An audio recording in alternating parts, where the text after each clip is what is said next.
نحمده ونصلي على رسوله الكريم اما بعد فاعوذ بالله من الشيطان الرجيم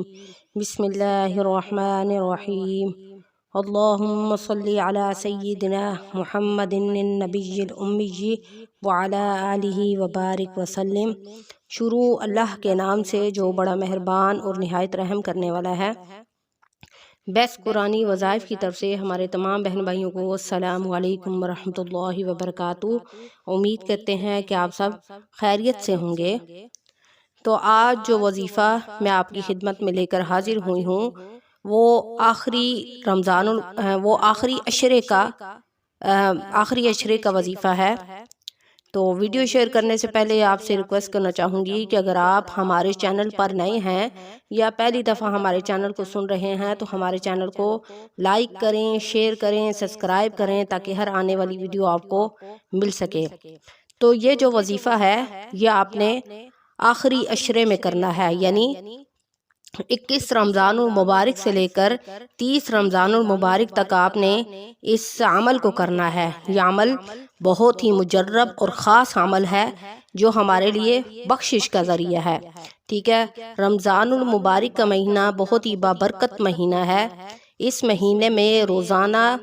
رات کو اللہ جلہ شانہ بہت سے لوگوں کو دوزخ سے آزاد فرما دیتے ہیں۔ رمضان المبارک بہت ہی خیر و برکت کا مہینہ ہے اور آخرت کی کمائی کا بہت بڑا سیزن ہے۔ جیسا کہ ہم کہتے ہیں کہ سردی کے زمانے میں گرم کپڑے والوں کی خوب کمائی ہوتی ہے، تو اسی طرح رمضان المبارک کا جو مہینہ ہوتا ہے اس میں انسان خوب جو ہے وہ نیکی کما لیتا ہے، آخرت کما لیتا ہے۔ اور یہ مہینہ بھی ہمارے لیے سیزن کی طرح ہوتا ہے، یعنی ہر سال یہ سیزن آتا ہے اور ہر سال ہمارے لیے یہ کمائی کا ذریعہ ہوتا ہے کہ اس مہینے کے ذریعے ہم اپنی آخرت کما لیں۔ اور جیسے بارش میں ٹیکسی والوں کی خوب چاندنی بن جاتی ہے، اسی طرح آخرت کی کمائی کے لیے بھی خاص مواقع آتے رہتے ہیں، جیسے رمضان المبارک کا مہینہ، شب رات کا مہینہ، اور اسی طرح جو ہے رجب کا مہینہ، یہ سارے جو ہیں شعبان کا مہینہ، یہ سارے جتنے بھی مہینے ہیں یہ ہمارے لیے آخرت کمانے کے لیے آتے ہیں، یعنی آخرت کی کمائی کے یہ مہینے ہمارے لیے ہوتے ہیں۔ اور اس مہینے میں ہمیں جتنی ہو سکے ہم نے خوب عبادت کرنی ہے۔ تو رمضان المبارک نیکیوں کا مہینہ ہے، اس میں اجر و ثواب خوب زیادہ بڑھا دیا جاتا ہے، یعنی جو اجر ہوتا ہے وہ رمضان المبارک میں دگنا ہو کر نیکیوں کا ملتا ہے، یعنی نفل کا ثواب فرض کے برابر ہوتا ہے اور ایک فرض کا 70 فرضوں کے برابر ثواب ملتا ہے، سبحانہ۔ تو آپ دیکھیں تو ہمیں چاہیے کہ ہم جو ہیں اس رمضان المبارک کے مہینے میں خوب نیکیاں کمائیں، جتنا ہو سکتا ہے ہم اپنے رب کو راضی کریں، جیسا کہ خطبہ نبوی میں گزر چکا ہے کہ اس ماہ میں نیکیوں کی ایسی ہوا چلتی ہے کہ خود بخود طبیعتیں نیکی پر آ جاتی ہیں، کہ خود بخود انسان کا جو اندر ہوتا ہے وہ اس کو اس بات پر آمادہ کرتا ہے کہ میں جتنی ہو سکے نیکیاں کروں۔ اور اللہ کا منادی بھی نیکی کرنے والوں کو تھپکی دے دے کر آگے بڑھاتا ہے، یعنی اللہ کا منادی سے مراد یہ ہے کہ فرشتے وہ بھی رشک کرتے ہیں کہ اللہ کا فلاں بندہ جو ہے ماشاءاللہ وہ نیکیاں کرنے میں اتنی سبقت لے گیا ہے۔ تو لا محالہ ایسی صورت میں مومن بندے خوب زور و شور سے نیکیوں میں لگ جاتے ہیں۔ جو شخص دوسرے مہینوں میں 2 رکعت نفل پڑھنے سے جان چھڑاتا ہے وہ رمضان المبارک میں 5 وقتہ یعنی 5 وقت کی وہ نماز پڑھنا اور تلاوت کا پابند ہو جاتا ہے۔ اس کے دل میں بھی خدا کا خوف آ جاتا ہے کہ میں نے رمضان المبارک میں 5 وقت کی نماز بھی پڑھنی ہے اور قرآن مجید کی تلاوت بھی کرنی ہے۔ اور نہ صرف اس نے 5 وقت کی وہ جو نماز سے بھاگتا ہے، جان چھڑاتا ہے، وہ نہ صرف 5 وقت کی نماز پڑھتا ہے بلکہ عشاء کے فرضوں کے بعد تراویح کی بھی خوب لمبی لمبی رکعتیں خوشی خوشی کے ساتھ ادا کر لیتا ہے کہ یہ رمضان المبارک کا جو مہینہ ہے یہ نیکیوں کا مہینہ ہے، یہ آخرت کمانے کا مہینہ ہے۔ بہت سے شرابیوں کو دیکھا گیا کہ اس ماہ میں شراب وہ چھوڑ دیتے ہیں، حالانکہ شراب کا جو عادی ہوتا ہے وہ شراب کے بغیر نہیں رہ سکتا، لیکن اس کے دل میں بھی اتنا خدا کا خوف ہوتا ہے کہ وہ اس مہینے میں شراب کو چھوڑ دیتا ہے۔ اور اسی طرح حرام خور جو ہوتا ہے، جس کو حرام کھانے کی اور کمانے کی عادت ہوتی ہے، وہ بھی اس کام سے باز آ جاتا ہے کہ یہ مہینہ جو ہے یہ عبادت کا مہینہ ہے، اس میں ہم نے ایسی کوئی کام نہیں کرنے جو اللہ کو ناپسند ہیں اور ہم اللہ کے ہاں گناہگار ہو جائیں۔ جتنا ہو سکتا ہے ہم اس مہینے میں نیکیاں کما لیں۔ فرائض کا اہتمام تو بہرحال ضروری ہے، نفلی نماز، ذکر، تلاوت اور دیگر عبادت کی طرف بھی خصوصی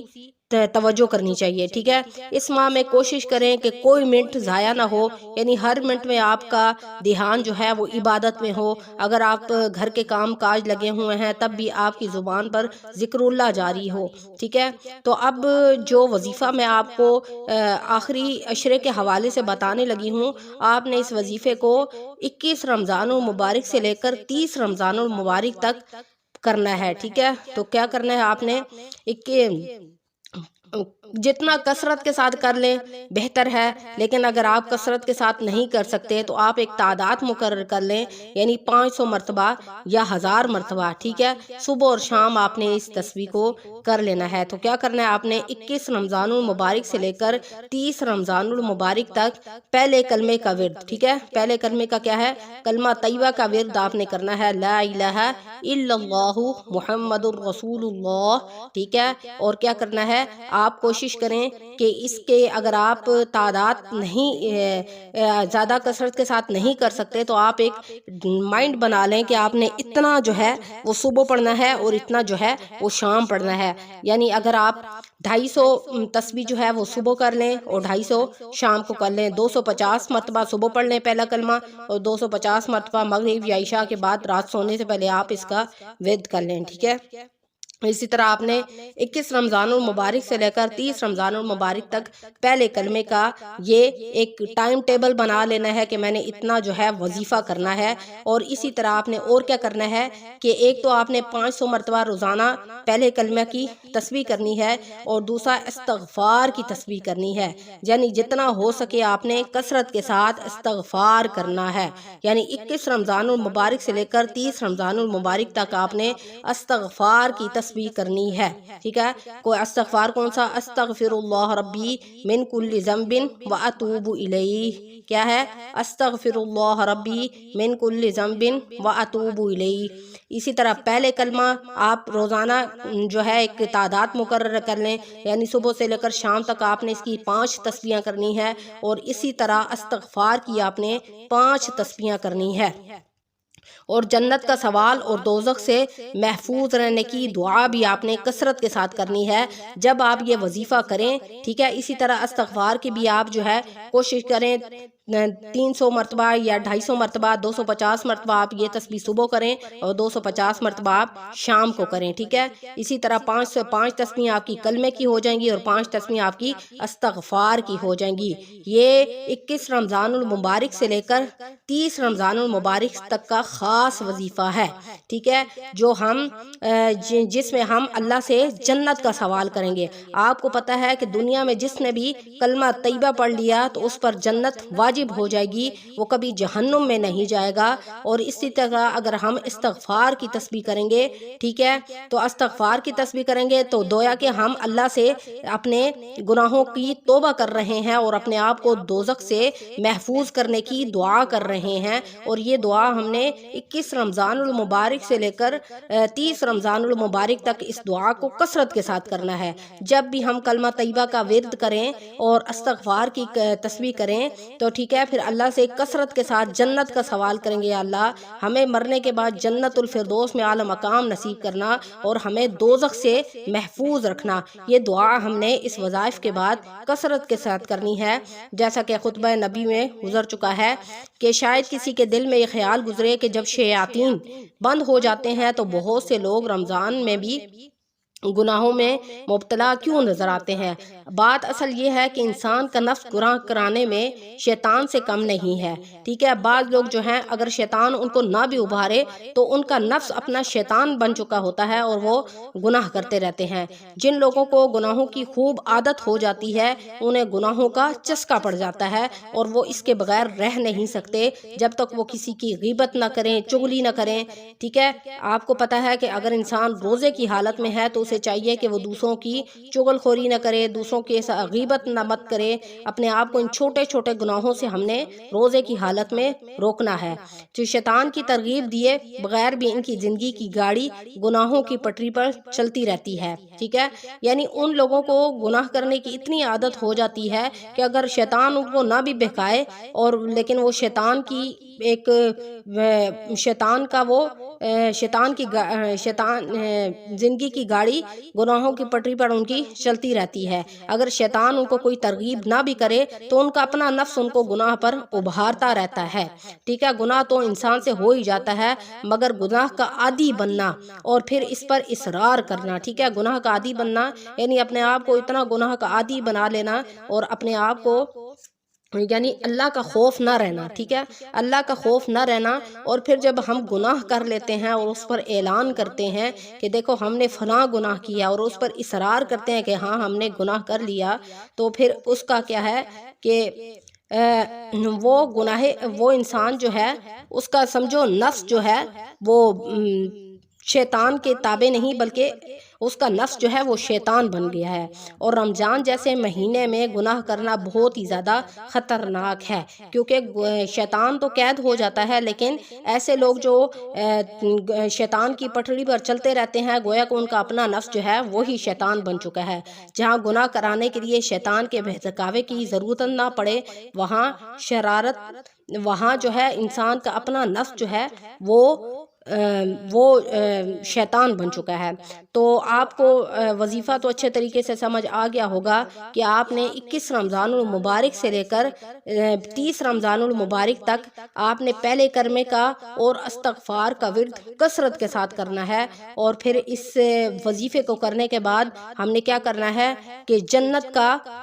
کا سوال کرنا ہے، یعنی اللہ تعالیٰ سے جنت مانگنی ہے اور اپنے آپ کو دوزخ سے محفوظ رکھنے کی دعا کرنی ہے کہ یا اللہ یہ جو میں وظیفہ کر رہا ہوں اس مہینے کے صدقے اور اس ماہ مبارک کے رحمت کے صدقے ہمیں جو ہے